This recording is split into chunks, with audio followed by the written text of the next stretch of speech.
Hola a todos, bienvenidos a una nueva emisión de Práctica de Distanciamiento, otras formas de acercar el Caribe. Mi nombre es Oscar Leone, hoy conduciré esta conversación. Nos acompañan en producción Alejandra Garcés por el Banco de la República y Haider Orsine por Plataforma Caníbal. Esta es una iniciativa de la Superintendencia Cultural del Banco de la República de Santa Marta y Plataforma Caníbal de Barranquilla. A esta nueva temporada de entrevistas que se inició con el cubano Andrés Isaac, se suma hoy nuestro nuevo invitado, el artista panameño Humberto Vélez. Eh, Viajero incansable, un gran pata de perro, como diríamos acá en el Caribe. Humberto, cuyo trabajo ha diluido las fronteras entre el performance y las prácticas colaborativas, ha atravesado el mundo durante los últimos 30 años para construir grandes puestas en escena, yo diría que apuestas más que puestas, y donde la voz más importante en estas puestas en escena no es la voz del artista, sino la voz de los otros, la voz de cada uno. Por eso hemos querido llamar a este encuentro hoy, Toda la gente tiene que decir. Humberto, bienvenido a esta charla de hoy. Muchas gracias a todos ustedes por la invitación y un verdadero placer de estar hablando con los amigos, con las amigas del Caribe, de Latinoamérica, de España y de Panamá, por supuesto, claro que sí. Humberto, no falta decir que para mí es un honor y ha sido un placer este encuentro. Bueno, creo que podemos permitirnos esta licencia poética de decir que esta conversación inició hace ya varios días. Tuvimos la fortuna de conocernos en el transcurso de este proceso y queríamos llegar siendo amigos aquí a esta conversación. Y yo no sé qué dirá Humberto, pero de mi parte yo creo que lo logramos. Claro que sí. Humberto, cuando uno conversa contigo y se acerca a algunos textos o reseñas críticas sobre tu trabajo, no deja de interesarte por la forma como iniciaste tu proceso. Eres abogado, sabemos, estudiaste cine y luego te vuelves artista. Pero todo ahí parece como una cosa sencilla y parece como que esas cosas pueden ser, si son contadas desde el mundo de los medios, diría que ocurrieron muy rápidamente, pero todo ese florecimiento y toda esa evolución tiene un tiempo largo, una gestación. Entonces tuviste que desenvolver una madeja para convertirte en artista. Como seguramente tu trabajo es más conocido en Europa y en Estados Unidos que en América Latina, estamos con una audiencia nueva, seguramente vas a tener muchos más seguidores ahora. Queremos un poco compartir parte de ese trabajo maravilloso que tienes con la audiencia y queremos saber cómo ese abogado sufrió esa metamorfosis para convertirse en artista. Bueno, yo creo que yo tengo una historia muy latinoamericana y estoy hablando de hace unos 35 años, quizás 35, 40 años, en Panamá, que es un país pues pequeño y la historia de la cultura y de las artes en Panamá ha sido pues limitada. Era muy difícil estudiar arte porque no había realmente facultades o escuelas de arte.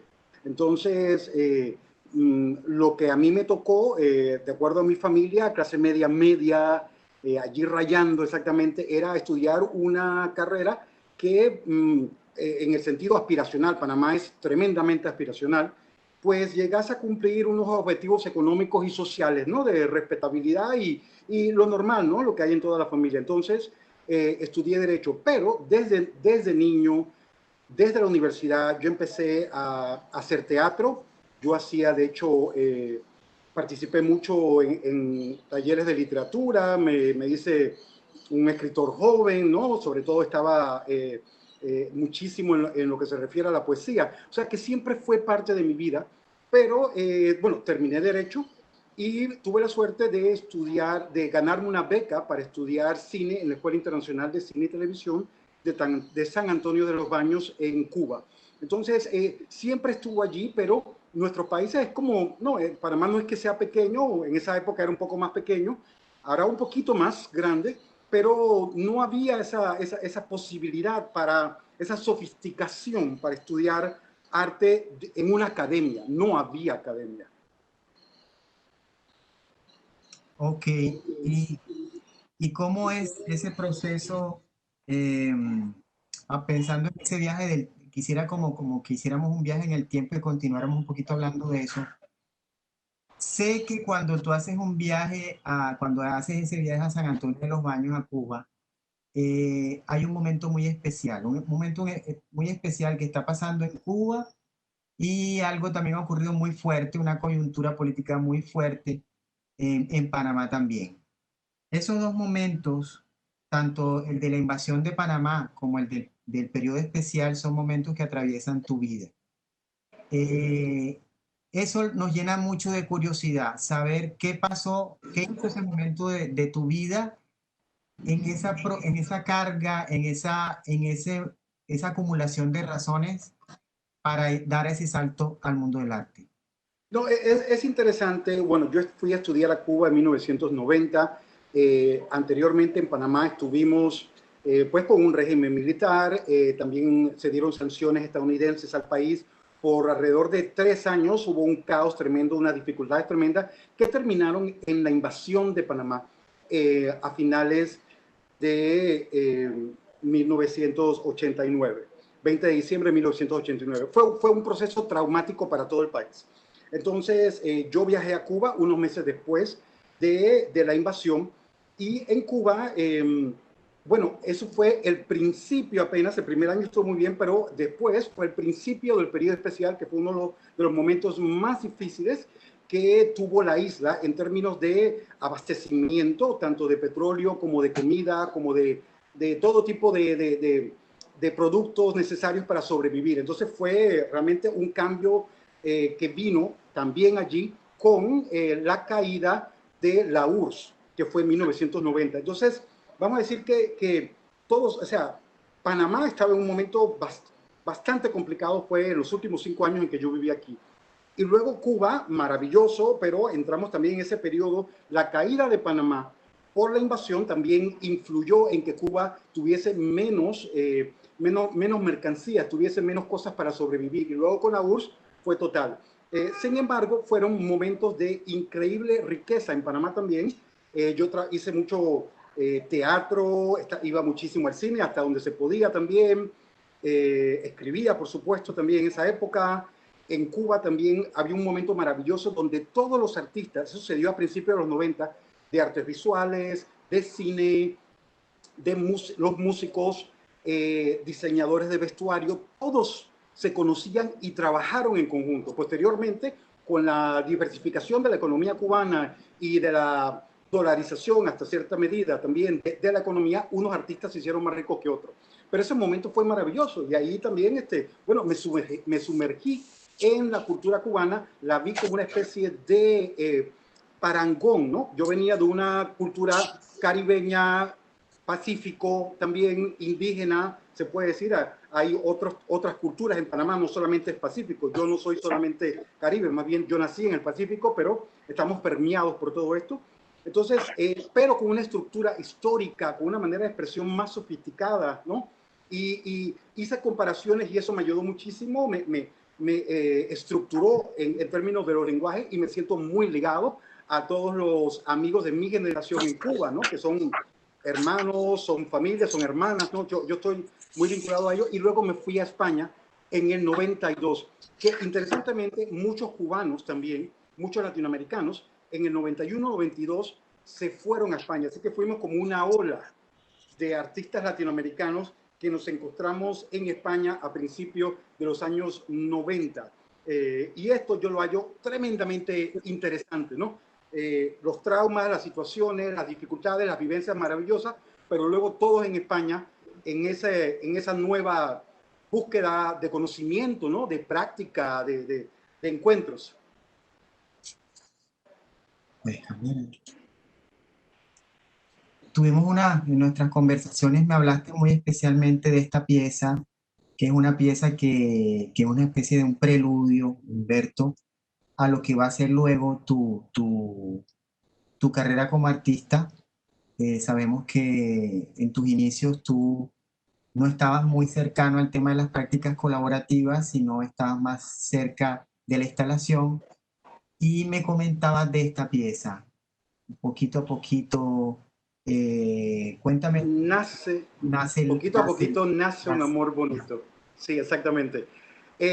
Ok, solamente para llegar a esa pieza, España, estuve unos 4 años viviendo en Barcelona, trabajando, haciendo videos educativos, sociales con el Ayuntamiento y la Diputación de Barcelona.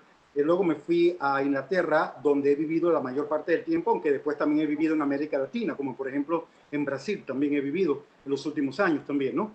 Entonces, bueno, fue un proceso, estaba más ligado a la videoinstalación, estaba más ligado al videoarte, obviamente venía del cine. Luego empecé a interesarme en la instalación. Lo crudo y lo cocido, fui a verlo en Madrid en mi época también, me impactó también. Seguía siendo un gran admirador de Félix González Torres, por supuesto, como no. Y entonces en Inglaterra también, bueno, vi la Inglaterra del nuevo gobierno laborista, después que salió de todos los gobiernos anteriores conservadores, fue como una erupción de posibilidades, de libertades, de interés.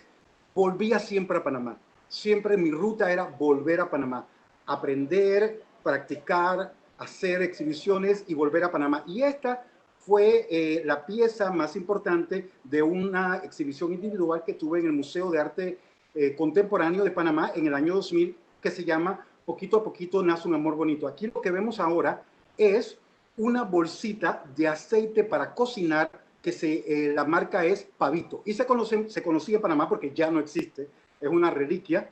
Se utilizaba para cocinar. Y no solamente cocinar, se utilizaba para aceitar, por ejemplo, también las puertas. Mucha gente lo utilizaba también para aceitarse el pelo. Costaba 10 centavos al principio, 15 centavos, 20 centavos. Con eso se freía, se acumulaba y se freía, se hacía los plátanos, se hacía el arroz, se hacía las chichas, se hacía el huevo, todo eso. O sea, ese objeto que ayudaba a sobrevivir, lo más humilde, lo más hermoso, 10.000 bolsitas de aceite en la sala principal del Museo de Arte Contemporáneo, ¿no? ¿Y por qué poquito a poquito nace un amor bonito? Bueno, ese era el estribillo de una canción de un grupo típico de Panamá que se llama Sandra y Sammy Sandoval, y que fue muy popular y me pareció como muy poético, muy bonito hablar de eso, ¿no? De lo pequeño, de lo humilde, al mismo tiempo precioso, maravilloso, y se recorría por las 10.000 bolsitas en el museo, en la sala principal del museo.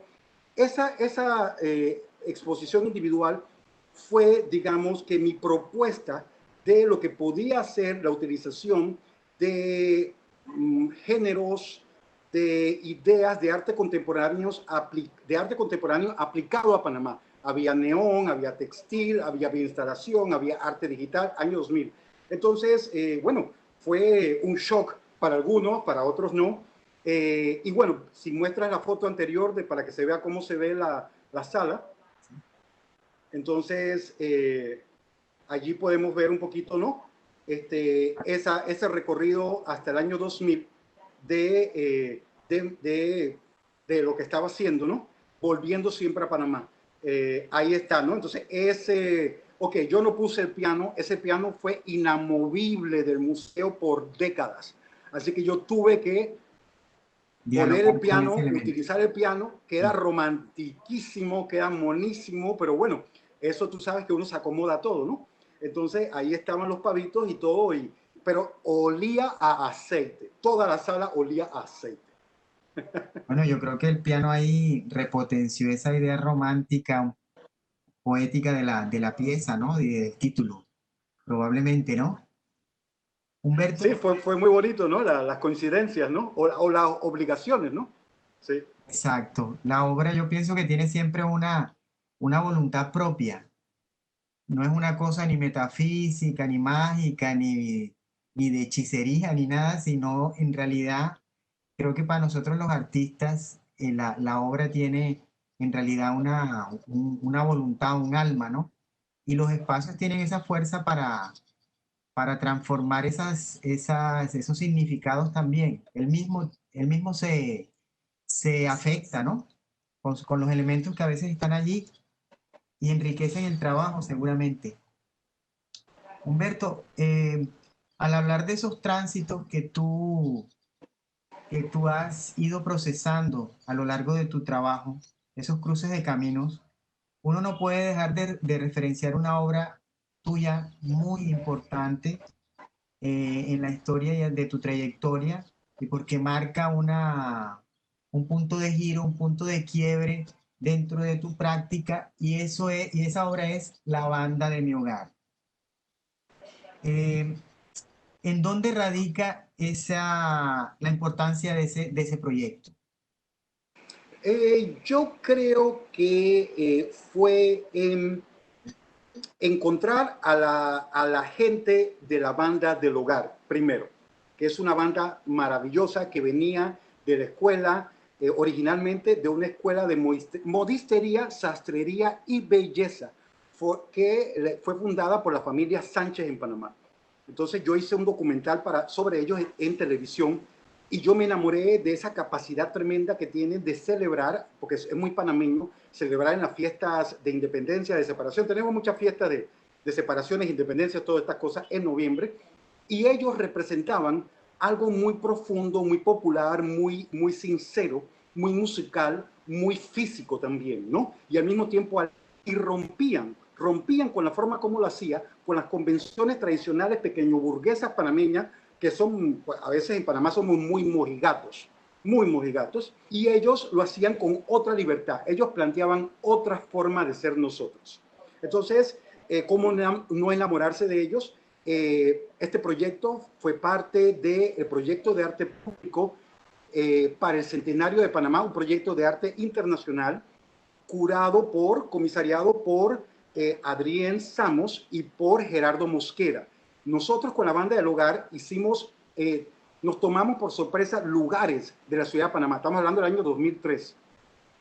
La banda del hogar, para mí, era adorable, yo lo sentía, mira, están cruzando aquí por el canal de Panamá, vamos a dejarlo allí un momentito, están cruzando por el puente el puente de las Américas, que es el puente antiguo que unía las Américas, que cruzaba el canal de Panamá, ¿no? Entonces, nosotros nos tomamos entre varios lugares, también la Lotería Nacional de Beneficencia, porque la lotería aquí en Panamá es todo, aquí nos gusta la chingueadera, la lotería, somos un país así, ¿no? Nos gustan estas cosas, también pasamos por el barrio de clase alta también, entonces como esos contrastes también, bueno, nos invadimos muchísimos lugares. Este fue el más simbólico. En el 2003 recibimos el canal, nos retomamos el canal en el año 2000, pero no se sabía qué iba a pasar con ese espacio del canal. Si iba a ser dedicado al turismo, si los panameños, que todas las luchas que se dieron en el siglo XX, las muertes que hubieron, las luchas estudiantiles, etcétera, etcétera, por recobrar el territorio de los estadounidenses, del gobierno estadounidense, no se sabía si íbamos a poder ser parte de eso. Entonces, nosotros cruzamos esto como una acción simbólica, alegre, completa, de libertad, diciendo, este espacio es nuestro. Claro, también a veces tuvimos dificultades en obtener permisos porque en ese momento pues las autoridades no veían a la banda, no veían estas expresiones de las bandas independientes que ellos son como algo correcto, sino había esta actitud ya les digo, mojigata, pequeño burguesita, ¿no? De que no funciona. Nosotros en Panamá somos de esta manera y no podemos ser lo otro. Pero no, ellos para mí representan el espíritu urbano, ¿no? Son grandes artistas. La familia Sánchez es una familia que ha seguido por décadas este trabajo. Entonces, perdón, el Puente de las Américas, que fue altísimo, fue una acción, ahí participó marchando también Gerardo Mosquera y Adrián Samos, ellos también marcharon con nosotros y fue súper emocionante, es decir, seguimos continuando con esto Y estas imágenes fuertes, ¿no? Que mezclaban de una manera, no, que hay política también, elementos políticos celebratorios, que celebran, pero también hay un comentario crítico muy importante.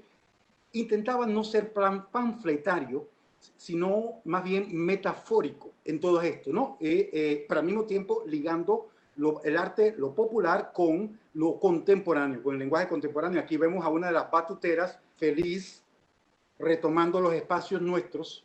Ese puente lo construyeron los estadounidenses, ese espacio es nuestro. Entonces, este es para el aniversario de Ciudad Múltiple, los 15 años, fue hace unos pocos años. Lo que vemos aquí fue, este es un espacio de la antigua zona del canal, que está ahora, es panameño, por supuesto, ahora se hizo este museo, que es el Museo de la Biodiversidad, cuyo diseño es de Gehry. Entonces, vemos aquí que la banda inauguró el primer proyecto de arte que se hizo en el museo, fue este proyecto, ¿no? En que salieron de la banda como si el museo fuese un hormiguero, salieron dando vueltas, cantando y bailando y participando aquí, ¿no? En este proyecto, hablando sobre lo popular. Y el lema que vemos aquí, el arte es lo que es un lema que le robé a Luis Canitzer, un gran amigo, un maravilloso escritor, artista, ya sabemos, que participó en este proyecto, ¿no? Que nos prestó esta frase para hablar de que no es el arte lo que uno quiere que sea, con unas estéticas determinadas que uno piensa que es, sino que el arte es lo que realmente sucede, lo que se puede cocinar, ¿no? Entonces, aquí hay mucho acerca de mi propuesta de estética, otra estética, y yo le llamo estética de la colaboración. Bueno, de eso podemos hablar en otro momento. Y aquí, bueno, la frase de Canitzer, y todo el mundo bailando, feliz, contento, retomando los espacios estos. De hecho, en ese espacio nos prohibieron, en el año 2003, nos prohibieron marchar porque decía que nosotros no teníamos autorización, cuando sí tuvimos autorización. Pero había todo un elemento de clase, de pureza, de allí mezclado con todo eso, que no se entendía, que afortunadamente ahora la banda es maravillosamente, se reconoce su poderío artístico, ¿no? Humberto, hay una cosa que creo que tú remarcas con relación a tu trabajo, y es que tu trabajo no tiene, no procura un sentido panfletario. Cuando se involucra con la política, por ejemplo, o con situaciones políticas, es porque realmente se hace una situación indispensable, pero bajo ciertos criterios siempre, ¿no? Y en ese sentido, me gustaría que habláramos de un proyecto que tiene un accionar político muy importante dentro de tus trabajos. Y es un proyecto que tú hiciste en el 2006 en Liverpool, que se llama La Bienvenida. Em, Teniendo en cuenta que fue una pieza producida en un momento muy coyuntural en la historia de Gran Bretaña, 2006, un año en que estaban sucediéndose una cantidad de atentados, y esos atentados animaron una, mm, una actitud xenófoba por parte de la ciudadanía, y es a partir de ahí cuando surge producir esta reflexión. Cuéntanos un poquito de ese trabajo, Humberto.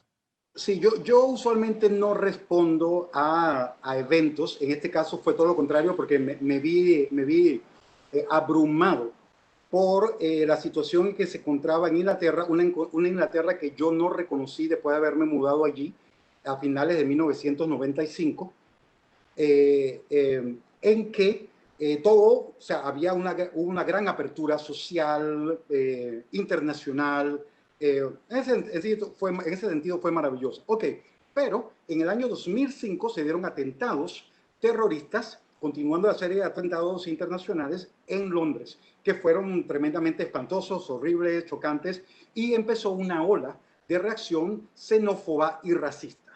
Entonces, impresionante, ¿no? Porque de yo estar en un barrio clase media, qué sé yo, liberal, qué sé yo, en Manchester, de repente mis vecinos o los que pasaban por allí me veían distinto, no solamente a mí, a gente también del mismo color que yo, o lo que parecíamos que no éramos cristianos, por ejemplo. Había toda una serie de variaciones y de colores con respecto a eso, ¿no? Para explicar el asunto, ¿no? En fin, pero el asunto fue que esta es una curaduría básicamente me invitó Gerardo Mosquera, fantástico, él fue curador de esta Bienal. Entonces, aquí lo que vemos es el banner del proyecto. Siempre en el pasado intentaba hacer como un estandarte, ¿no? Entonces, el proyecto consistía en lo siguiente. Yo trabajé con las comunidades china, negra africana, negra antillana, irlandesa, que son comunidades de migración no inglesas, que llevan allí como 2 o 3 generaciones, y intentamos darle una performance bienvenida dentro de esas condiciones a un grupo de jóvenes afganos, ¿no? Que eran como eran los nuevos migrantes, ¿no? Asilados políticos y refugiados. El asunto es el siguiente: estas comunidades ya establecidas de inmigrantes también estaban reaccionando en algunos casos negativamente a los inmigrantes, olvidando que ellos son inmigrantes. Entonces, lo mío era recordar a través de un espejo de dónde somos, de dónde vinimos, quiénes somos. Y fue, pues, trabajar con todas estas comunidades. Me tomó un año. Casi todos mis proyectos colaborativos me duran ese tiempo, o 2 o hasta 3 años. Entonces, que es distinto a participativos, que es mucho más, la envergadura es mucho más limitada. Entonces, nunca habían trabajado juntos. Es muy difícil trabajar con 4 culturas totalmente distintas, ¿no? Entonces, lo logramos con muchas negociaciones, con mucha comunicación, con una estructura de comunicación, de guión participativo, colaborativo muy interesante. Aquí lo que vemos ahora, por ejemplo, nosotros creamos una verdadera manifestación saliendo de la plaza donde comenzó, donde se vendían esclavos, donde está la alcaldía de Liverpool, de allí, con el banner que vieron. Todos los migrantes antiguos y los nuevos, con la asociación también de nuevos migrantes también, recorriendo, pasando por la oficina de migración que se llama Home Office, oficial, frente a ella, hasta llegar al muelle que vemos aquí, se llama Albert Dock, ¿no? Y allí había una pequeña manifestación, lo dejamos allí un momentito, una pequeña recepción metafórica con la idea del barco, de la migración, donde los afganos jóvenes, los jóvenes afganos estaban dentro del barco y eran recibidos por todos los migrantes chinos, africanos, etcétera. Posteriormente a esa celebración, dentro de todas las dificultades temáticas de hacerlo en ese momento en Inglaterra, cada comunidad podía libremente, estamos hablando del 2006, libremente decir un discurso sobre cómo ellos se sentían. A cada uno lo expresó de manera distinta, pero sobre todo se dieron algunos discursos tremendamente duros, hablando sobre la xenofobia, sobre el racismo histórico, y mucha gente tristemente se sintió confrontada, pero fue un momento bastante tenso, ¿no? Entonces, no confundamos que parecen celebraciones, pero esas celebraciones son una estrategia para poder llevar a el público y luego confrontar las situaciones difíciles. Entonces, yo no preparo lo que la gente tiene que decir para nada. Yo no controlo eso, no me interesa. La gente se representa a sí misma. Yo no pretendo representar a los demás. Pero se crean estas condiciones por tanto tiempo y también dramáticas en el mismo día que todo sale a flor. Y ahí es donde la densidad performática, pienso yo, sale, ¿no? Y se elimina simplemente las actividades que parecieran meramente como de organización comunitaria, que es muy bonito, pero no es esto. El arte es una cosa, acciones, proyectos comunitarios, meramente comunitarios, son otra cosa muy respetable, pero es distinta. Entonces, aquí vemos, por ejemplo, a una señora que quedó tremendamente allí, que estaba tremendamente en shock por los discursos esos que algunos estaban lanzando. Son situaciones muy difíciles, pero era para recibir las distintas posiciones acerca de la migración y quiénes somos, dónde estamos y qué ha pasado, y confrontar verdades, ¿no? Entonces aquí vemos la comunidad china, vemos todo este espacio monumental cerca del muelle en Liverpool, que es maravilloso, la gran ciudad del puerto, donde también fue una ciudad obviamente esclavista también. O sea, hay toda esta ambivalencia en el Reino Unido con de dónde vino el dinero, y estamos hablando de, entonces ahí están un grupo de asilados políticos de refugiados, que ellos fueron los que crearon el estandarte. Yo nada más les di unas ideas y ellos crearon el estandarte, y está el estandarte, yo no me lo he quedado, yo no me lo he vendido, es de ellos. Ellos lo tienen en su asociación y ahí ha estado por más de 15 años, por el tiempo que se quedará ahí hasta siempre, ¿no? Entonces, yo no me apodero de las cosas que no son mías. Humberto, cuando uno ve estos trabajos, uno se da cuenta que esos trabajos tienen unas capas, tienen unas densidades propias, inherentes a ellas, y esas densidades están muy asociadas muchas veces a toda la concepción de la idea, a todas las negociaciones, para llegar a esa producción, que se ve aparentemente como un suceso espontáneo a veces, ¿no? Hay un trabajo tuyo muy referenciado. Cuando uno busca por primera vez tu trabajo, lo primero que encuentra es la referencia de un trabajo que tú hiciste en la Tate. Em, y ese trabajo en la Tate es el trabajo que quizás ya te catapulta totalmente a la escena del arte mundial. Y cuando uno ve ese trabajo, una de las cosas que uno se pregunta, ¿cuáles son o cómo se generaron todas esas negociaciones, esos procesos de encuentro con la institucionalidad y desencuentro también, y con toda la gente que participó? ¿Cómo poner de acuerdo una institución tan fuerte, tan emblemática para el arte internacional como la Tate, con una comunidad que de alguna manera está invisibilizada frente a ese coloso, que es esa institución que está emplazada en un barrio obrero? Cuéntanos un poquito de eso. Sí, la curaduría de ese proyecto fue básicamente, o sea, habían dos curadores, pero trabajé muchísimo, básicamente con Gabriela Salgado, la curadora muy conocida en América Latina, en Europa, Argentina. Entonces, la invitación llegó después de mi proyecto en Liverpool. Me mudé a Londres. En Londres estuve trabajando con comunidades alrededor de la Tate Modern. La Tate Modern estaba recientemente construida, o sea, había unos pocos años antes había sido construida. Todavía, o sea, y todavía es en un barrio básicamente de clase obrera, ¿no?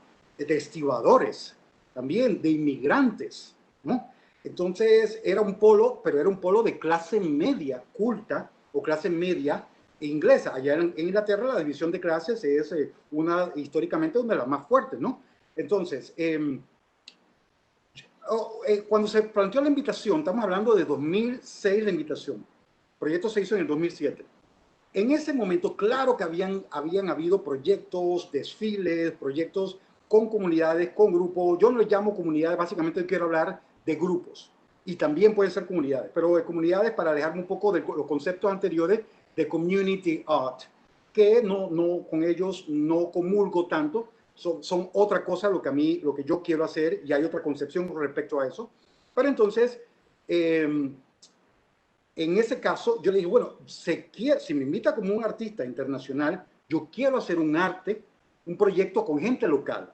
Yo no veo que haya ningún problema. Estamos hablando en 2006. Entonces dijeron, bueno, dale. Entonces, claro que también había un interés de ellos de incluir a las comunidades, porque en ese tiempo empezaba en Europa lo de inclusión de públicos, el concepto de inclusión de públicos. Correcto.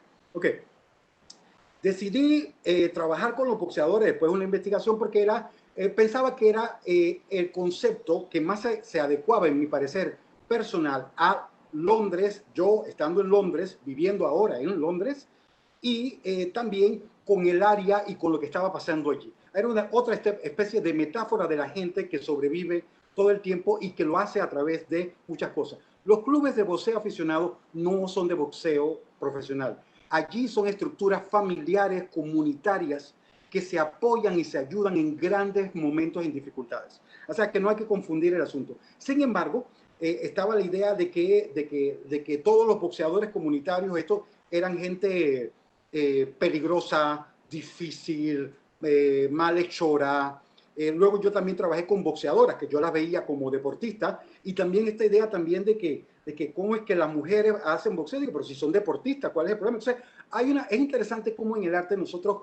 seguimos llevando una serie de estereotipos, no importa lo educados a veces que algunas personas estemos, ¿no? Pero mantenemos esos estereotipos y esas ideas sobre los otros.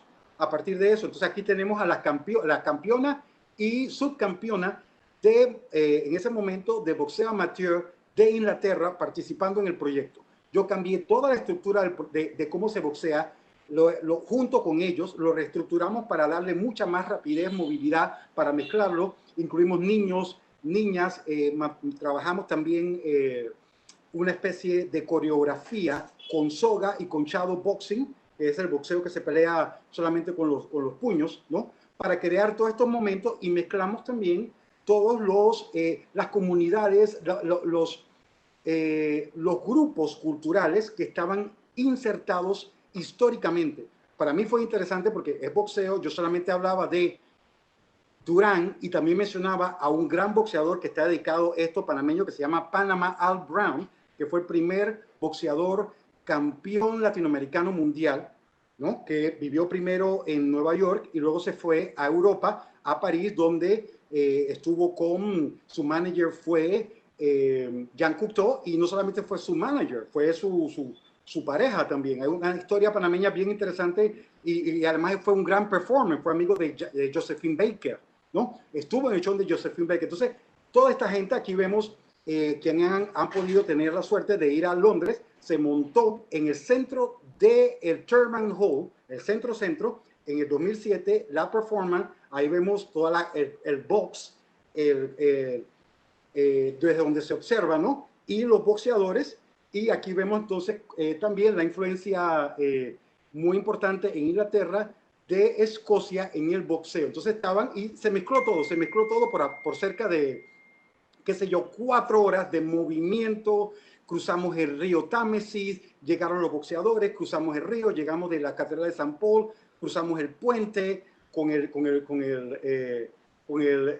Piper, aquí el gaitero. Entonces, todo subió, todo un momento de convergencia total con todo esto, y también incluimos rappers de gente local. Inclusive fue una anécdota muy interesante con el rapero que estaba allí. Trabajamos con grupos también de hip hop que fueron enseñados por los boxeadores a cómo bailar boxeando, y el rapper le hizo una música, una letra, y se la tuvo que presentar a los boxeadores, y los boxeadores les dijeron que esa letra no los representaba y que tenía que volver a hacerla con el trauma que tenía el pobre rapero, ¿no? Porque pensaba que él era cool, que él era allí como del pueblo, y los boxeadores dijeron no. Entonces, ¿cómo tenemos siempre que encontrar? Nosotros no representamos a la gente se representa a ellos, ¿no? En ese sentido. Y fue, bueno, en ese momento también no se sabía qué era. Después la gente de performance, el departamento, dijeron que eso era performance, que por qué no la habían llamado, que otra gente dijeron, pero no, pues que esto no es así, que no, o sea, no se había utilizado en ese momento ese espacio para este tipo de eventos. Todavía en Inglaterra, quizá en otros lados, en Estados Unidos, por supuesto, ya había experiencia con respecto a trabajar con grupos de una manera artística y no comunitaria en el peor sentido peyorativo de la palabra. Entonces, este es otro proyecto muy bonito que hice para la Bienal de Cuenca, que se llama La Más Bella. Esa fue una curaduría de Adrián Samos de Panamá.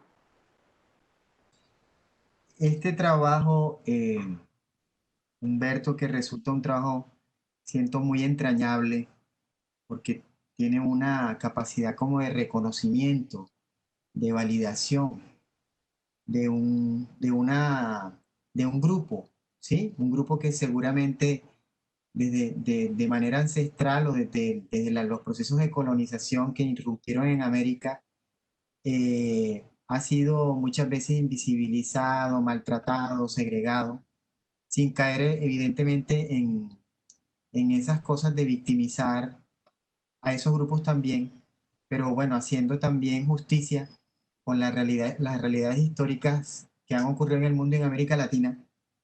Esta pieza creo que es una de tus piezas más entrañables porque hay una cierta, desde el título, hay una cierta ternura, hay una cierta dulzura, dulzura que envuelve todo ese proceso, siento yo. En esta pieza hay tantas cosas bonitas por la gente que participaron. Se llama Las Más Bellas y es una performance en forma de, de desfile y concurso de belleza de llamas y alpacas, con la participación de grupos urbanos de Cuenca, porque esto fue para la Bienal de Cuenca, y también con la participación de un grupo indígena de las afueras de Cuenca, que ellos tenían las llamas. O sea, yo partí siempre de la idea del mito.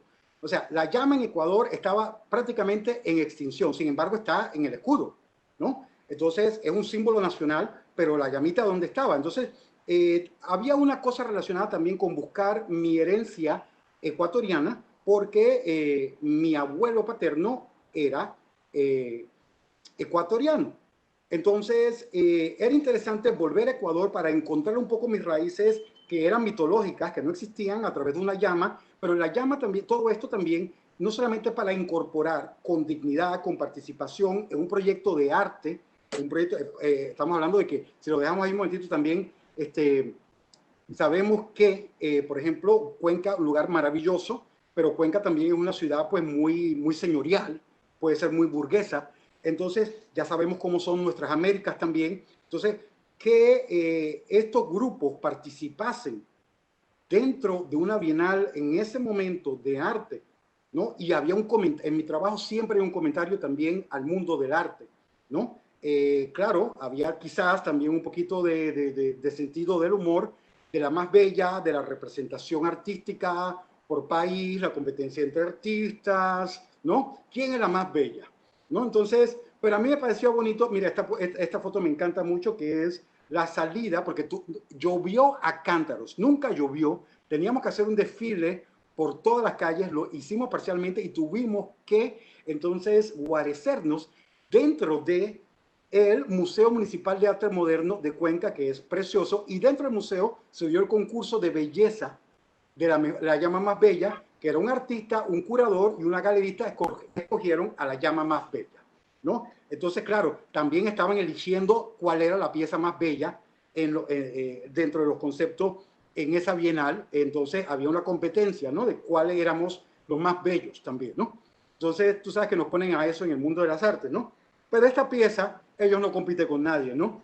Ellos salieron de allí contentos, o sea, ellos realmente fue una participación completa, llevaron a sus familias, a los nietos, a las abuelas, las llamitas, las buscaron en el monte, las montaron en un carro que les demos, en un jeep, bajaron de allí y ellos se presentaron como gente digna y respetuosa dentro del proyecto de arte, ¿no?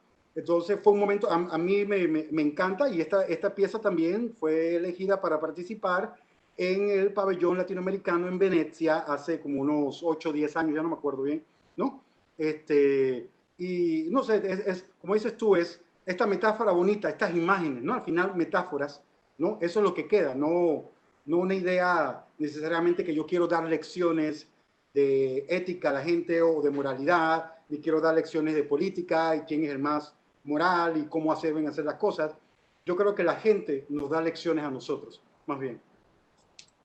Hablando de esas lecciones de política, lecciones más que de política de vida, eh, de práctica de vida y y aprovechando esa potencialidad, no te quedaste ahí en la más bella, sino que fuiste por otra nueva, por otra más bella. Y esa más bella eh, es un proyecto eh, que cuando uno se acerca a tu trabajo siente que hay una pulsión muy fuerte de tu parte, hay un reconocimiento también sin pensar que los otros proyectos no han sido potentes, no han tenido esa trascendencia, pero este proyecto es un proyecto que creo que tiene esa modulación fluida, esa, esa naturaleza líquida, ¿no? De, de un momento ya maduro y de un momento donde la obra comienza a tener esa autonomía y esa fuerza y que termina siendo un poco lo que tú dices a veces que pasa ya con los proyectos, cuando tú dices que, pues que se trabaja mucho, pero también hay un momento en que ya el proyecto por sí mismo y las comunidades empoderadas toman ese proyecto, lo hacen suyo y ahí se desencadena una cosa nueva. Y ese proyecto es el Espíritu del Pueblo, producido en Guatemala hace unos años con motivo de la Bienal de Arte País. Y, pero bueno, yo creo que ya no debo hablar más de esto. Yo creo que eres tú el que nos debe contar por qué tanta fuerza en este trabajo. Bueno, todo se lo debemos al pueblo de Zumpango. El pueblo de Zumpango es un pueblo que queda a 1 hora más o menos, cuando uno tiene suerte y la carretera está buena, sin tanto tráfico, de la ciudad de Guatemala hasta allí, muy cerca de Antigua, la antigua capital. Y Zumpango es un pueblo que es rico en artes, en generosidad, en todo tipo de artes. Yo no había encontrado un pueblo así en mi vida. O sea, obviamente cuando ya yo sabía de que para el día de los muertos ellos tenían unos barriletes gigantes, cometas, barriletes, papalotes, ¿no? Que hacían este festival y que algunos de estos barriletes ellos volaban y bueno, era una simbólicamente la comunión, el enlace entre nosotros y nuestros ancestros. Pero me encontré con un pueblo que era maravillosamente rico en historia y en experiencia y en expresiones artísticas y espirituales, maravilloso. Y eso me dio pie, vamos a quedarnos ahí un momentito, me dio pie en proponerle al curador principal de la Bienal País del 2018, que fue Gerardo Mosquera, aunque yo también trabajé con Delfina, trabajé con Maya Huracán, también, o sea, fue un grupo, también está otra curadora estadounidense maravillosa, que ahora en este momento no la tengo fresca, pero fue un grupo fantástico. Entonces, en hacer este proyecto, cuando yo me encontré con Gerardo en Madrid, me dijo, Humberto, ¿te interesaría? Yo dije, bueno, sí, tengo una idea. Y me dice, puedes hacer lo que tú quieras. Eso para mí ya es un lujo. Porque en este tipo de proyectos, hablando acerca de la historia de este tipo de proyectos, trabajando con grupos, ahora ya existe casi como una imposición de que tú tienes que trabajar con los pobrecitos del mundo, pobrecitas y los pobrecitos. Yo digo, no, no, no, no, uno trabaja con gente y la gente es la que te dice cosas. Entonces, y hay como una guía, te ponen una guía. Claro que uno tiene que trabajar en colaboración, obviamente, con las instituciones con las que uno quiere trabajar, que son gente maravillosa, querida y todo esto, pero hay como una estandarización de este tipo de proyectos que no existía cuando yo empecé a hacerlo en el 2003. Entonces, Gerardo, nada, me dice, haz lo que tú quieras. Yo dije, Gerardo, creo que nos vamos por aquí. Ya conozco al pueblo de Zumpango de hace muchos años. Yo había hecho algo con cometas, con barriletes, hace muchos años en Islandia, inspirado en ese. ¿Y quién me decía a mí que yo iba a poder tener esta posibilidad? Ok, fui a Zumpango, conocí a Zumpango, conocí a Federico, a Oscar, grandes artistas, colaboradores, gente, amigos, familiares, ya casi entrañables, a toda la gente del pueblo. Y de allí desarrollamos esta ceremonia artística, una ceremonia artística que lo que quería era ofrecer con los líderes espirituales, se hizo una ceremonia especial con los líderes espirituales de Zumpango y alrededores, una ceremonia para que los espíritus, especialmente el espíritu de Zumpango, queme la ciudad, de la comunidad, para que la comunidad incorporase al arte y así haber más relación, más fuerza comunitaria. Que el arte, cada artista de esa comunidad ofrecía algo, danza, los barriletes, en fin, todo lo que hacían allí era lo que ellos estaban dando en esa ceremonia en que el arte fortalecía como parte. No es que nosotros éramos los protagonistas, los artistas siempre tomándose todo. No, no, no, no, no, no. Los artistas humildemente ofrecían para ser parte, su arte, con la comunidad. Y por supuesto se hizo en Zumpango. Yo le pedí a Gerardo que por favor, o sea, Zumpango no era un participante ni un colaborador. Zumpango era un artista. Así que se puso que el pueblo de Zumpango era un artista más en la Bienal País, ¿no? Y yo estaba trabajando con ellos. Humberto, Entonces, voy a hacer una, perdóname, voy a hacer una interpelación aquí. Sabemos que pronto vamos a abrir una sesión de preguntas. Estamos ya llegando como a un momento ya muy importante de esta conversación, pero quiero aprovechar que alguien te está preguntando algo, Ángela Reyes, aprovechando lo de Zumpango, y te dice, ¿qué situación fue la más difícil en la formulación y ejecución de este proyecto? Y te dice, por cierto, qué potencia, maravilloso, te manda a decir Ángela Reyes. eh, este proyecto surge de o sea, fluyó maravillosamente. Claro que no todo fue rosas, eso lo pongo también en un ensayo escrito que aparece en el catálogo de la Bienal. Ningún proyecto de estos son rosas. O sea, uno tiene que trabajarlo con sangre, con trabajo, con determinación, con muchísima gente que a veces está de acuerdo, a veces no está de acuerdo.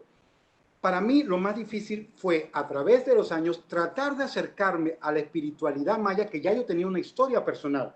Yo tuve esa suerte y si no, no me hubiera atrevido a través de los amigos anteriores que ya tenían, que habían trabajado y vivido en Zumpango, o eran guatemaltecos o que eran líderes espirituales mayas, y verlo no con una manera occidentalizada acerca de las prácticas espirituales de ellos, ¿no? Porque cuando uno dice en el arte contemporáneo lo espiritual, ya piensan que uno está en lo místico, que ya uno es New Age. No, no, no, o sea, hay un miedo occidentalizado, ¿no? Muy cristiano, muy católico también con respecto a eso. Entonces, ¿cómo dejarse influir, entender, participar?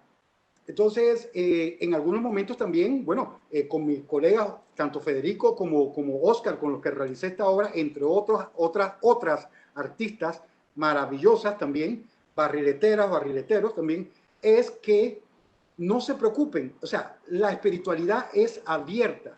Yo puedo entrar, le abrimos al final todo, o sea, se tradujo la ceremonia para que el mundo del arte, que fue a Zumpango, todos fueron a Zumpango a hacerlo, ¿no? Se participasen, pero sobre todo para que no se viese, aunque parecieran estéticas folclóricas o estéticas que sí son folclóricas a cierto punto, todo en un momento dijimos, esto no es lo que hacemos siempre en los momentos de fiesta, esto es una obra de arte que utiliza el lenguaje ese. Entonces, porque hay una percepción a veces de nuestra clase artística en América Latina de, de, de condescendencia, ¿no? Y no entender que esas prácticas tienen esos valores contemporáneos también, tienen varios valores al mismo tiempo, ¿no? Y de que, bueno, sí, muy bonito, pero bueno, tú sabes, ¿no? Esto, no, esto es contemporáneo, esto entra en todos los niveles. Lo que pasa es que siempre hay una, volviendo al punto anterior que ya había hecho con la Tate, hay un estereotipo, una idea sobre los otros. Pero lo bonito fue que todos fueron a Zumpango, Zumpango les abrió las puertas, el corazón, y todos salieron con unas experiencias distintas también. El mundo del arte tuvo que ir allá. No siempre no fue al revés. Tuvimos que romper nuestra flexibilidad, nuestra no flexibilidad y aceptar lo que nos daban, ¿no? Creo que, bueno, aquí llega como un momento muy clave en esta conversación y que tiene que ver con tu retorno, con el retorno a casa, este viajero que eres tú, eres un gran viajero. Esos viajes estoy seguro que han ido creando un, una, un cúmulo de conocimientos y han enriquecido tu mirada. Em, Sin embargo, uno con el tiempo también va construyendo y deconstruyendo esa mirada de las cosas, esa mirada que nunca es estática, sino que ahí está en constante mutación.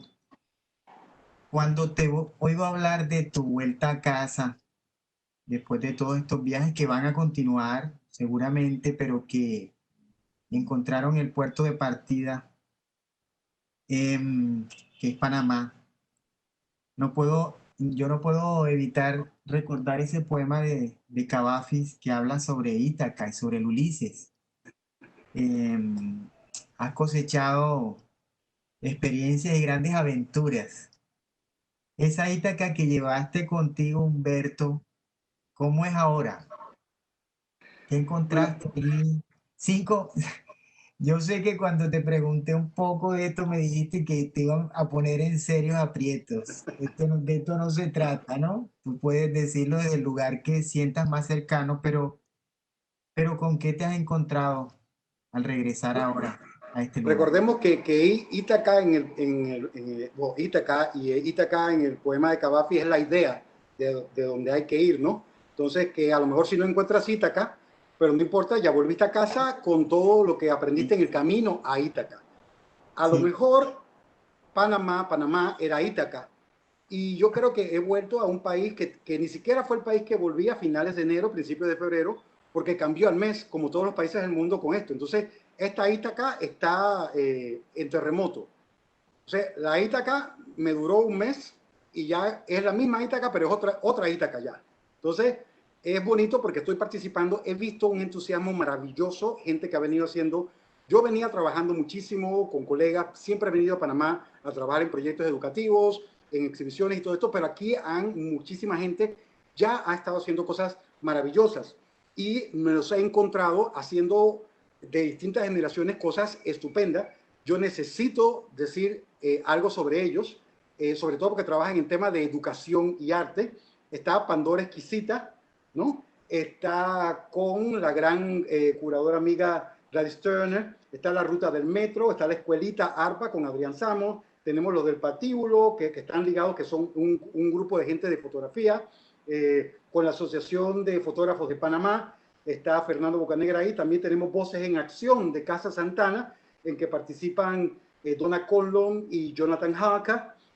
También está Panama Fan Art, que ahí participan María Raquel Cochés y Camila Bernal, está Estudio Nuboso, está la Unión de Artistas Cunas, que son un grupo de artistas indígenas, maravilloso lo que hacen, son grandes cineastas, grandes bailarines, o sea, impresionante lo que hacen. La Unión Nacional de Artistas de Panamá, tenemos la Asociación Panameña de Artistas Plásticos también. Hay tantas capas aquí también. Tenemos Grid también, que hoy hacen algo con el Museo de Arte Contemporáneo, Canvas Urbano, Visualismo, Burwinan, otro grupo también indígena, también ha habido un gran crecimiento con grupos indígenas que van en lo contemporáneo y lo tradicional.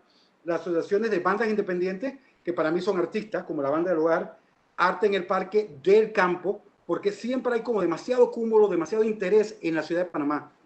En el campo, en las provincias hay gente que no, trabajando con las uñas, ¿no? Entonces está la gente de Coclé, que es una provincia de Panamá, de Arte en el Parque. Tenemos la Guaricha en la provincia de Chiriquí. También ahí está la Fundación de Artes Montilla. Y también tenemos que mencionar a la gran también amiga y crítica de arte, Mónica Cufa, que es otra gran participante. O sea, me he encontrado con toda esta gente haciendo cosas maravillosas, nuevas, jóvenes, frescas, a pesar de la historia limitada académica que tenemos en Panamá, de las limitaciones históricas. No es lo mismo que Colombia, no es lo mismo que Cuba. Tenemos una facultad de artes plásticas que comenzó hace unos años, un gran esfuerzo, pero no hay dinero para ella. Entonces, estamos realmente empezando a ver cómo nos adentramos en una consolidación de cosas importantísimas, ¿no? Entonces, este es el Panamá que me he encontrado ahora, maravilloso, y bueno, tenemos un Ministerio de Cultura que comenzó este año, en enero, que eso no existía. Nosotros no teníamos Ministerio de Cultura sino hasta este año. El ministro es un cineasta, antiguo compañero de nosotros en la Escuela de Cine, Carlos Aguilar, y que, bueno, hay varias propuestas de ellos, muchas muy interesantes, otras quizá quisiéramos que fueran más extendidas, pero estamos en un proceso de ver qué está pasando con las artes en nuestro país, que es muy difícil, muy difícil ahora.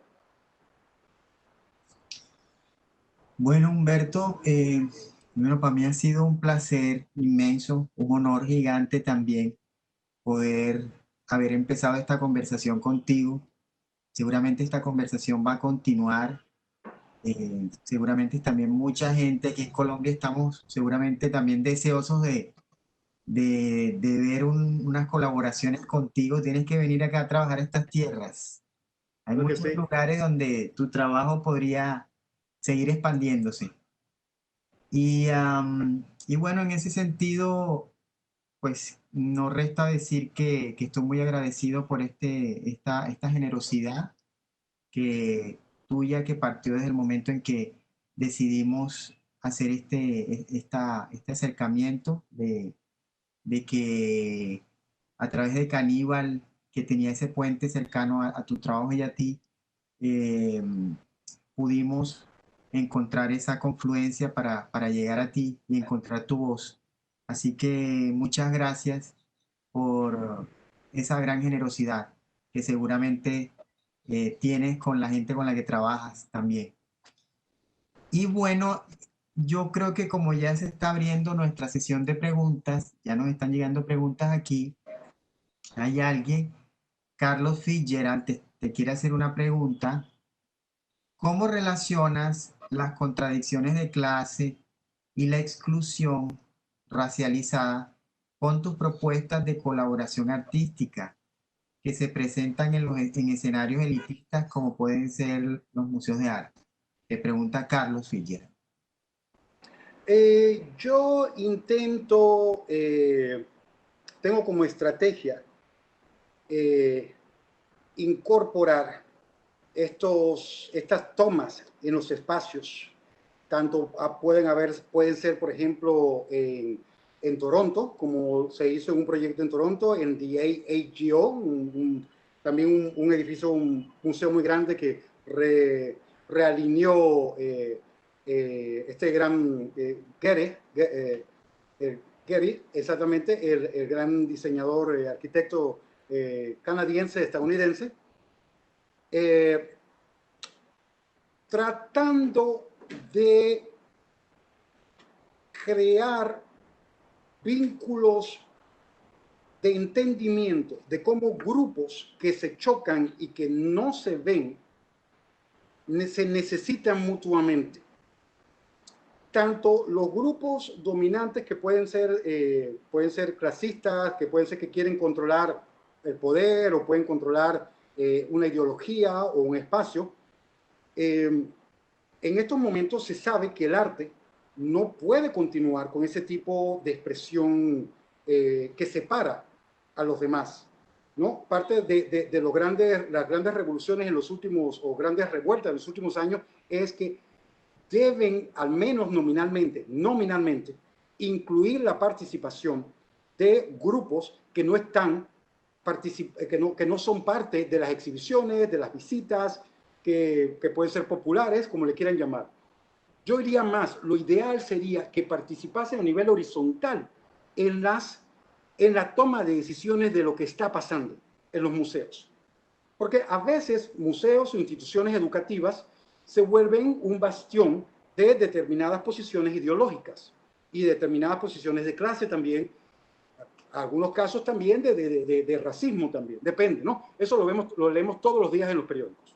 Entonces, ¿qué mejor antídoto intentar abrir para incorporar estos nuevos públicos, no como nuevos públicos, sino como voz participante dentro de esto? El asunto es que tiene que haber, esto se tiene que hacer de manera a veces difícil, tiene que haber nuevas generaciones. Yo siempre digo que tiene que haber una educación de cómo trabajar con grupos que no son del grupo del arte, para la gente del arte, porque mucha gente del arte no está capacitada para trabajar con el grupo, con la gente del arte. Dicen que quieren trabajar con ellos, todo muy bonito, me parece muy bien, bonitas intenciones, pero no saben qué hacer porque no se montan en un bus, porque no saben, nunca han hablado, nunca han ido a un lugar donde tienen que tratar a X tipo de personas. Entonces hay un pánico escénico, ¿no? Como cuando me pasó la primera vez que llevamos a este grupo indígena, los Mississaugas of the New Credits, al AGO, a trabajar allí. Teníamos también a los runners, a los parqueos. Bueno, trabaja un poco de gente interesante, urbana, no urbana, de allí a este museo, a tomarse museo. Tuvimos una reunión de trabajo. Ellos llevaron, como siempre uno lleva a sus hijos, a su comunidad, fueron en su regalia, como dicen ellos, sus trajes indígenas, y eso fue un shock, porque no habían visto indígenas en pluma nunca entrando ahí con los hijos. Y eso fue como uno veía en las caras el terror, ¿no? Y ahora, ¿y esto? ¿Qué hacemos, no? No sé. Suena divertido, pero es chocante ver que la gente no sabe tratar a la gente. Entonces, son muchas capas, siempre buscamos la buena voluntad.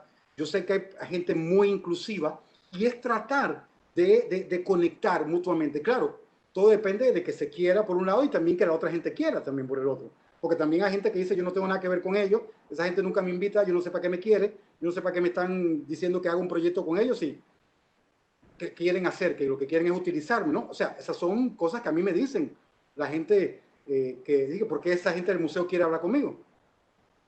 ¿Por qué hacerme Humberto, perder el tiempo? Porque yo estoy trabajando, ¿no? También.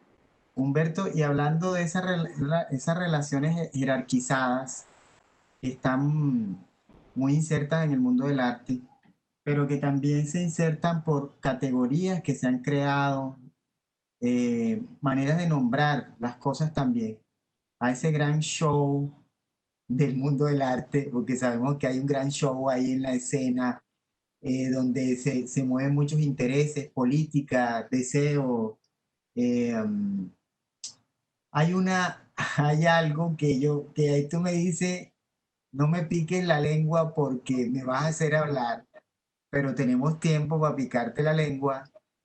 Es un concepto que se volvió hace unos años, hace más de una década, muy usado en el mundo del arte, sobre todo cuando se habla de lo colaborativo, de lo social, de la interacción, del encuentro.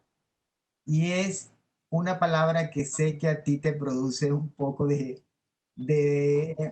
dificultad o una expresión, y es el tema de lo relacional. Sí, bueno, no solamente a mí, de eso tuvimos una conversación Luis Cánicer y yo hace unos años, y me preguntó, oye Humberto, ¿qué tú piensas de lo relacional? Yo dije, ay Luis, yo eso no soporto, me parece individualista, me parece que eso es firma de artista, eso de intentar decir que tú estás trabajando en colaboración con participación, cuando ahí lo único que estás haciendo es armando sujetos, armando objetos, para luego presentar como que parecía una cosa de verdad que tuvo un sentido grupal, cuando es totalmente individual, esto es totalmente individualista. Entonces, y Luis me dijo, yo también pienso lo mismo. Entonces, eso lo que pasa, yo también hay una posición interesantemente hasta cierto momento muy europea, en que se intenta trabajar con gente, estamos hablando ya ¿qué? De mediados de los 90, una cosa así. No sé, hay pueden haber varias formas, pero yo pienso, por ejemplo, que mi estilo de trabajo es muy latinoamericano. Allá en Europa, lo que yo he visto con otros artistas que trabajan este tipo de trabajo con grupos, es que ellos se les encarga un trabajo. Este trabajo, ellos van a ese lugar, hablan con la gente rapidito, se toman la foto, todo muy nice, porque son gente muy nice, son muy linda, toda esa cosa, pero se le encarga un productor. Y luego ellos están de repente chequeando qué pasa con el productor, a lo mejor si tienen tiempo, van de nuevo al lugar y qué sé yo. Y yo sé porque yo lo he visto. Entonces salen proyectos que el productor es el artista al final, ¿no? O sea, salen las cosas así, pero luego tú firmas un estandarte o tú todo lo firmas al final. Claro que hay una autoría compartida o personal, uno lo pone desde el principio, todas estas cosas, pero al final, entonces yo digo, pero ¿dónde está la participación, el trabajo real con el artista? Saber cómo es la gente, saber qué funciona, estar allí moliendo, agarrando el maíz, dándole la masa total, yéndome ya al folky latinoamericano con esta imagen, ¿no? Entonces, pero no, todo es un encargo, un encargo, un encargo. Entonces yo digo, bueno, estos son los proyectos con gente de las propuestas europeas. Yo me quedo así viendo. Entonces yo digo, pero y entonces lo que hacemos nosotros, por ejemplo, lo que yo aprendí en la escuela de cine, que uno tiene que entrar con la gente, sobre todo la lección de la escuela de cine es no estereotipes entre ricos, pobres, de la ciudad y del campo, siempre lo mismo. Uno trabaja con gente. Lo importante es la gente, rica, pobre, de un color, todo. Y esa gente tiene algo que decir, pero ha habido esta tendencia a veces como de estereotipar, de buscar marcas, ¿no? De que vamos a trabajar con esto, vamos a trabajar con el otro. Yo a veces tengo mucha reticencia y solamente lo hago porque conozco a la gente, a las personas y digo, de verdad que quiero trabajar con ellos. De verdad que son gente que hemos conectado en algo. Pero salirnos de los estereotipos, de vendernos a nosotros mismos, de presentarnos como latinoamericanos de una manera y de que nos quieran posicionar de una manera, porque sí se hace mucha venta de todo eso, pornomiseria, como dice Gerardo Mosquera también, pornomiseria en Europa. Y a veces somos cómplices o no de esa pornomiseria. Tenemos una inquietud por aquí de Juan José Martínez que te dice del cine al performance y de este a la narrativa en 3D. ¿Comulga más con la literatura que con cualquier otra forma de arte? Te pregunta Juan José Martínez. Es una película que, como le decimos aquí, es una pacheca, o sea, que uno se escapa y te agarran por el otro lado, ¿no? En un juego de niños. Muy bien. Todo comenzó para mí con la literatura y todas estas imágenes metafóricas, el sentido del arte, para no caer exactamente.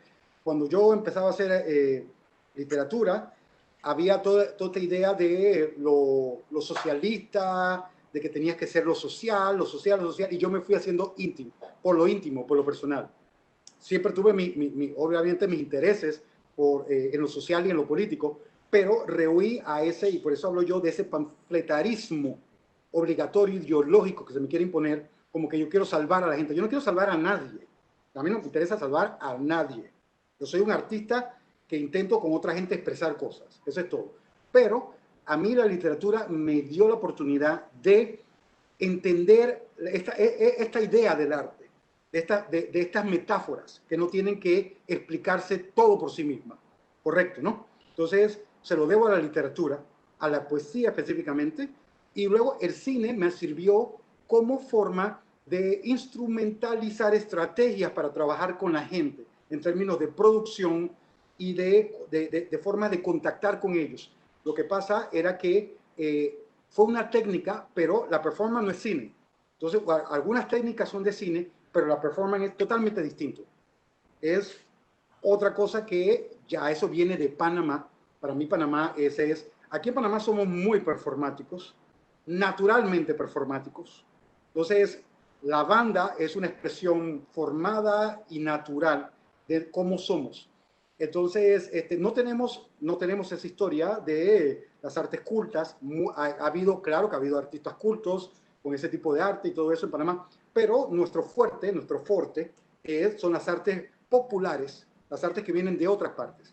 En eso somos de una energía y somos genuinos totalmente, somos verdaderos. Entonces, claro, eso tiene que retomar ese valor que merece todo este tipo de expresiones artísticas y estas personas. Eso tiene un valor que todavía estamos trabajando, que en el arte contemporáneo, esa estética, esa presencia, esa participación de los no artistas tenga esa fuerza, ese reconocimiento necesario.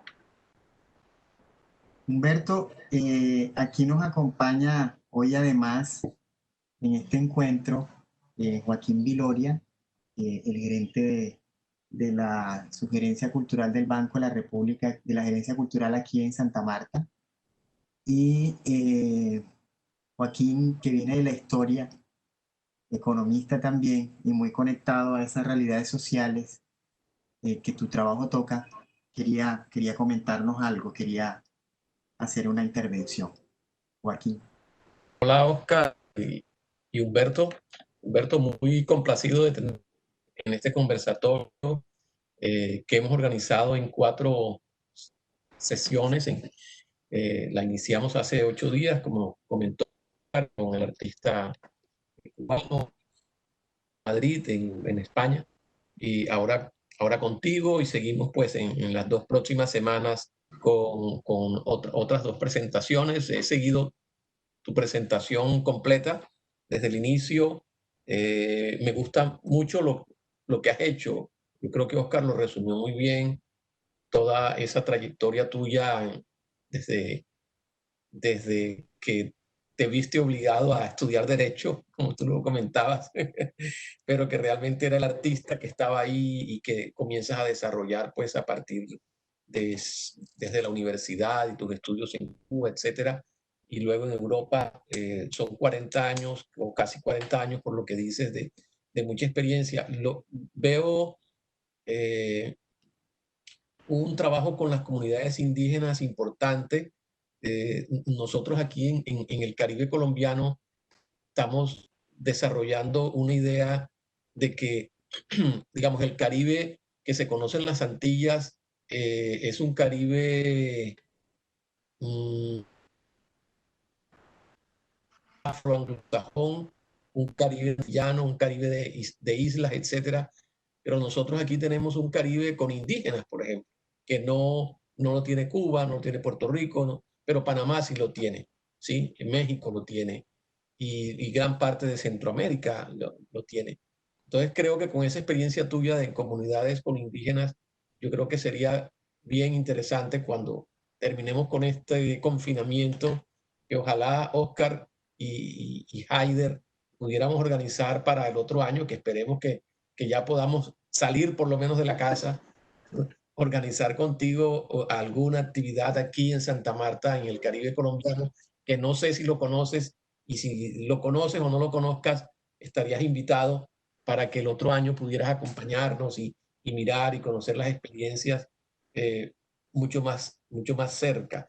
Pues lo otro, comentarte que las primeras conversaciones que tuvimos con Oscar y Haider, cuando estábamos estructurando estos conversatorios, siempre pensábamos en el Caribe, en la cuenca del Caribe, no en el Caribe colombiano, no en el Caribe continental, no en el Caribe isleño, sino en la cuenca del Caribe, en esa que de alguna manera yo creo que Bosch, el expresidente dominicano, lo ha pensado muy bien en su libro sobre ese Caribe, que no es solamente el Caribe anglosajón, afroanglosajón, sino es un Caribe mucho más amplio.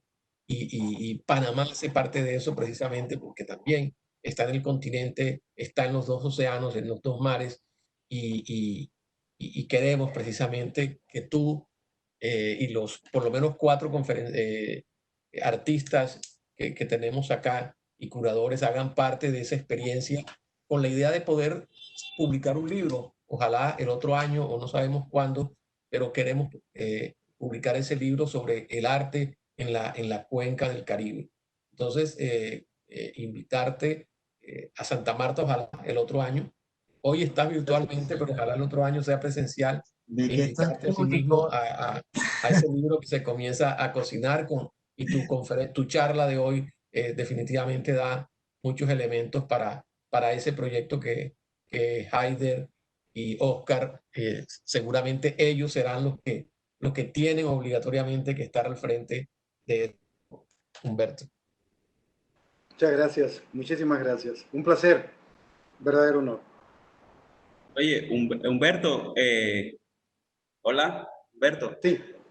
Gracias por tus aportes, de verdad, significativo. Gracias también a Joaquín, a Alejandra, a todo el equipo que nos acompaña en las conversaciones de prácticas de distanciamiento.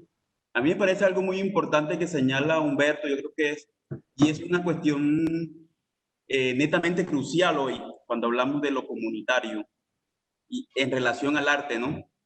Y es esa idea de que del poder creador que les atribuye la invención de la vida cotidiana a las comunidades, y por lo tanto no necesitan ser agenciadas, ni ser mediadas, ni ser transitadas a través al arte como tal, sino que son entidades creadoras y están y necesitan verse dentro del arte como creadores, como entidades creadoras, no necesitan mediaciones para estar en el arte, para ser asumidas como entes creadores en el arte, como un artista, o de ser mediadas a través de procesos curatoriales o de procesos creativos de artistas como tal, no. Tienen un poder que se los atribuye la invención de su práctica comunitaria, y ese poder les da esa misma fuerza para estar en el arte como entidades creadoras. O sea, no son ni acompañantes, ni colaboradoras, ni apoyadoras, ni nada. Son creadoras dentro del arte. Y creo que el arte tiene que entender eso hoy. porque creo que todavía no lo ha entendido esa circunstancia del trabajo con lo comunitario, no con la comunidad, porque también hay una distancia bien grande entre la comunidad y lo comunitario. Entonces creo que es muy importante entenderlo hoy en relación al arte y creo que eso es sobre lo que hay que reflexionar mucho en la relación entre el arte y lo comunitario. Muchas gracias, Humberto. No, gracias, Haider, y gracias, Alejandra. Oscar, un verdadero placer. Muchísimas gracias, Joaquín, también. Ha sido muy bonito conversar con ustedes todas estas semanas, con los otros colegas artistas también, porque estamos en medio ya de este Caribe que ya no es el Caribe que pensábamos, ya es otro Caribe, ya no fuimos, ya esto es Caribe, como diría Andrés, Caribe universal. Acá le gusta esos conceptos, ¿no? Caribe universal, ¿no? Entonces, pero yo también pienso que es un Caribe pequeño, humano, local, Caribe emocional también, ¿no? Y muy lúcido, un Caribe muy lúcido también. Entonces, y esta variedad de Caribes es lo que va a romper esas ideas de quiénes somos, ¿no? Estos estereotipos de nosotros mismos también, ¿eh? Que este es el sentido de... Y también el tema es importante de lo que hemos salido y lo que hemos vuelto.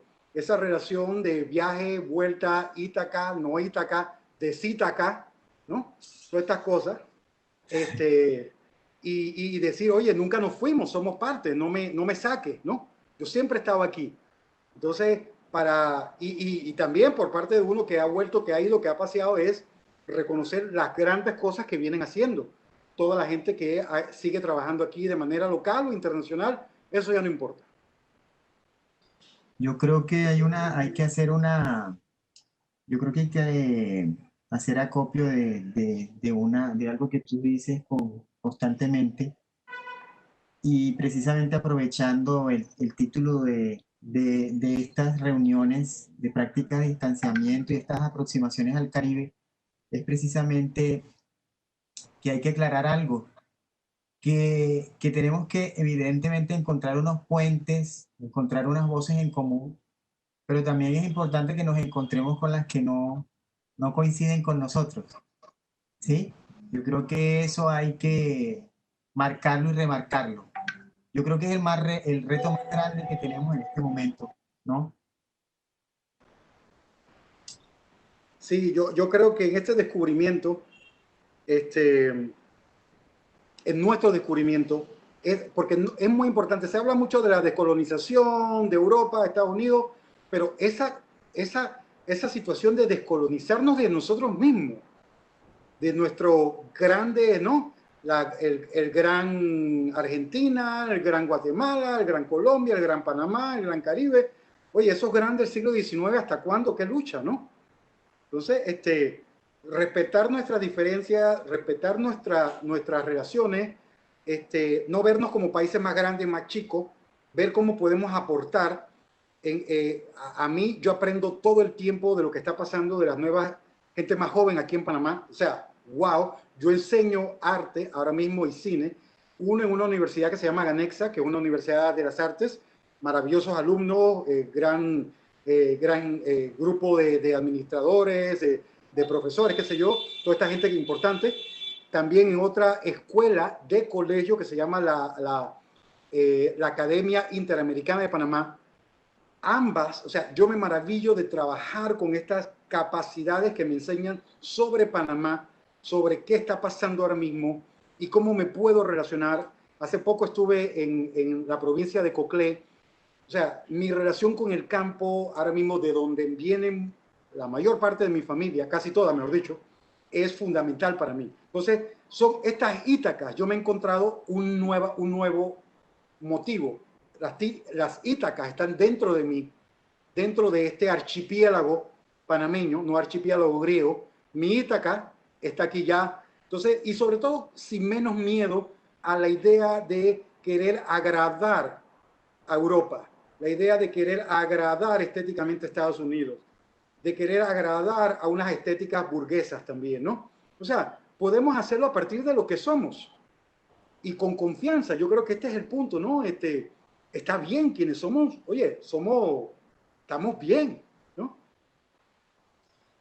Bueno, Humberto, aprovechando de esos desplazamientos, esos viajes hacia esas Ítacas, aprovecho para decir que en el próximo encuentro de prácticas de distanciamiento vamos a tener a Luis Graham, nuestro tercer gran invitado.